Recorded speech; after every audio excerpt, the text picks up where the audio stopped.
Hello everyone. In this video, I will show you how to log in to ABN AMRO online banking. Start by getting your phone ready. Open the App Store or Google Play Store on your device. Find the official ABN AMRO banking app and tap Install. Wait for the app to download and install on your phone. Once the installation is complete, open the app. You will see the welcome screen. Take a moment to read the options on the screen. Now tap on the option that says I am an existing client. This will take you to the login process. Next, you will be asked to enter your account number. Carefully type your ABN AMRO account number into the field. Make sure there are no mistakes. Double-check the numbers before moving forward. If you have an access card, tap on the option that says I have an access card. You will then be asked to enter the number from your access card.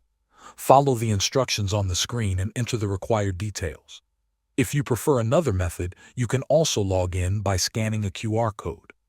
To do this, open your ABN AMRO online banking on your computer. A QR code will appear on the screen. Use your phone to scan this QR code through the app. Follow the prompts to complete the login process. Once completed, you will be logged into your account and can start using the banking features. Thanks for watching.